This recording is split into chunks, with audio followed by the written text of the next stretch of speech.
ఆంధ్రాలో వచ్చేసరికి ప్రజెంట్ తెలుగుదేశం ప్రభుత్వానికి అనేది మెజార్టీ తక్కువ ఉంది. ఎలా ఇప్పుడు చంద్రబాబు వచ్చేసరికి ఆయన ఏజ్ అయిపోవాల్సి వచ్చింది. ఇంకా మహా అయితే 3-4 ఇయర్స్ ఉంటాడు. నెక్స్ట్ ఏటి కూడా వాళ్ళ కొడుకు, ఆయనకి అంతా టాకింగ్ పవర్ కానీ లీడర్షిప్ క్వాలిటీస్ కానీ అంత ఉండటం కనిపించట్లేదు. ఎలా అయినా సరే ఒకటి ప్రెజర్ అనేది అక్కడ బిల్డ్ చేయాలి. అది ఏ విధంగా అయినా సరే ఒక ప్రెజరు, ఆ ప్రెజర్ ఒకటి బిల్డ్ చేసి కూటమితో కానీ పవన్ కళ్యాణ్తో కానీ ఎలా ఒకటి ప్రెజర్ ఒకటి బిల్డ్ చేసి అతని కొడుకుని తర్వాత పాలిటిక్స్లోకి తీసుకొని రావాలి. తన వారసత్వంగా తనని పుష్ చేయాలని అలా ఈ వారసత్వ పాలిటిక్స్ కోసం ప్రయత్నిస్తా అలా బుల్ చేస్తూ ఉన్నాడు. ఇప్పుడు మాది వచ్చేసరికి మార్చర్లో పిన్నెల రామకృష్ణారెడ్డి వచ్చేసరికి గత ఫైవ్ టైమ్స్ వచ్చాడు. 5 సంవత్సరాలు 5 టైమ్స్ వచ్చాడు. 5 టైమ్స్ వచ్చేసరికి ఆయనకు ఆపోజిట్గా నలుగురిని పెట్టారు. నలుగురిని పెట్టినా కానీ ఆయనకి ఎవరికి అంత రాలేదు, ఈయన వచ్చాడు. ఇప్పుడు వచ్చేసరికి బ్రహ్మారెడ్డి అని ఆయన వచ్చాడు. ఆ బ్రహ్మారెడ్డి ఏంటంటే అక్కడ ఏం లేకపోయినా కానీ ఏదో ఉంది.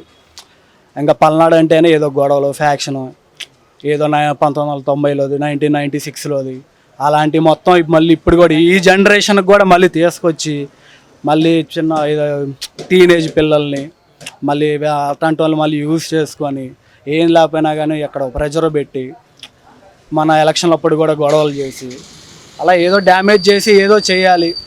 నార్మల్గా అయితే వర్కౌట్ కావట్లేదు, ఇక్కడ మనం వచ్చే పరిస్థితి లేదు అని అలా ఏదో ప్లాన్ చేసి చూస్తా ఉన్నాడు.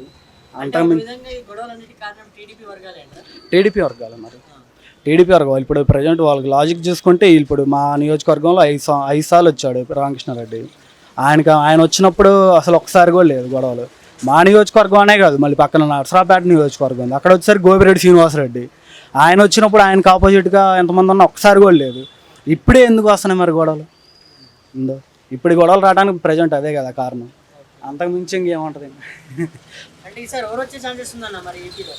ఏపీలో వచ్చేసరికి ఈసారి YS Jaganmohan Reddy.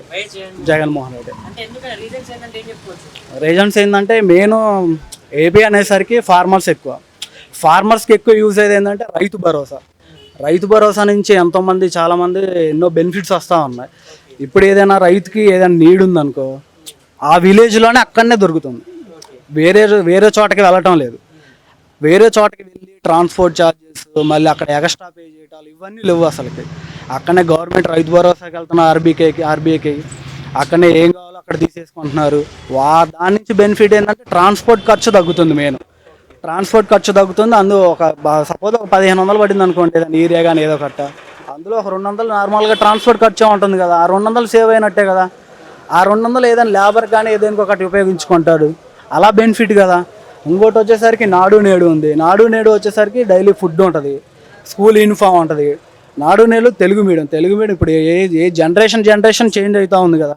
Generation change అయినప్పుడు మనకు కమ్యూనికేషన్ కావాలి, స్కిల్స్ కావాలి. ఐటీ కంపెనీ కావాలంటే పక్కా స్కిల్స్ ఉండాలి. వాడు జగన్మోహన్ రెడ్డి ఏం చేస్తాడంటే తెలుగు మీడియం ఒక పేజీ, ఇంగ్లీష్ మీడియం నార్మల్గా 1 పేజీ ఇచ్చాడు, దాని ట్రాన్స్లేషన్ అలా చూసుకోవడానికి కాన్సెప్ట్ ఈజీగా అర్థం కావడానికి అది ఒకటి పెట్టాడు కదా. డిజిటల్ అది పెట్టాడు. మళ్ళీ 8th క్లాస్ నుంచి ట్యాబ్స్ ఇచ్చాడు. ట్యాబ్స్ నుంచి చాలా యూజ్ ఉంది కదా. 2019 నుంచి 2014 దాకా ఉన్న ఆయన జన్మభూమి కమిటీలని ఒకటి పెట్టాడు. మళ్ళీ అన్ఎంప్లాయ్మెంట్కి 2000 ఇస్తా అన్నాడు నిరుద్యోగులకి. ఇప్పుడు ఆయన ఇచ్చాడు జన్మభూమి కమిటీల నుంచి ఎవరికి ఇచ్చాడు? ఒక వార్డులో టీడీపీ తరపున 2 ఉంటే వాళ్ళకి వార్డుకి ఆ 2 మెయింటైన్ చేసేవాళ్ళు. ఒక 10 మందికి ఇచ్చి మిగతా వాళ్ళ జేబులోకి వేసుకోవటం, లేదంటే ఇంకోటి ఏదైనా సంక్షేమం పెడితే మీరు మా కాడికే రావాలంటాం. ఇప్పుడు ఫర్ ఎగ్జాంపుల్ రేషన్ ఉంది, రేషన్ డీలర్ ఇంటింటికి డెలివరీ అవుతుంది. అదే ఇప్పుడు స్టోర్ ఎవరికైనా ఇచ్చాడు అనుకో, ఒక 10 కేజీలు ఏదైనా డెలివరీ చేయాలనుకో వాడే 5 కేజీలు నొక్కేస్తున్నాడు. అదేం లేదు కదా, డైరెక్ట్గా డోర్ టు డోర్ వేస్తున్నాడు కదా. ఇంకా ప్రాబ్లం ఏముంది? ఇప్పుడు వాలంటీర్లు అంటున్నారు, వాలంటీర్ల మీద బాగా కామెంట్ చేస్తున్నారు. వాలంటీర్ మీద ఏం కామెంట్ చేస్తున్నారు? వాలంటీర్లు విలేజ్లో ఉండి నెలకు ఒక 7,000 వస్తున్నాయి. నెలకు 7,000 ఇస్తున్నా కానీ అది డైరెక్ట్గాను ఇండైరెక్ట్గాను వాళ్ళకి ఇన్కమ్ వస్తున్నట్టే కదా. ఇన్కమ్ ఒకటి వస్తుంది కదా, హెల్పింగ్ ఒకటి ఉంది కదా. దాన్ని ఫస్ట్ ఏమన్నాడు, వాలంటీర్లు అంటే గోనె సంచులు మార్చేదా అన్నాడు. గోనె సంచులు ఏముంది, మళ్ళీ తర్వాత ఇప్పుడు ఏమంటున్నాడు, అదే వాలంటీర్లకి నేను 10,000 ఇస్తా అంటున్నాడు. మరి అది అతను చెప్పుకునేదే కదా, ది బెస్ట్ అని అతనే ఇస్తున్నాడు కదా. మరి దీంట్లో ఏముంది ఇంకా ఆయన అసలు చెప్పడానికి?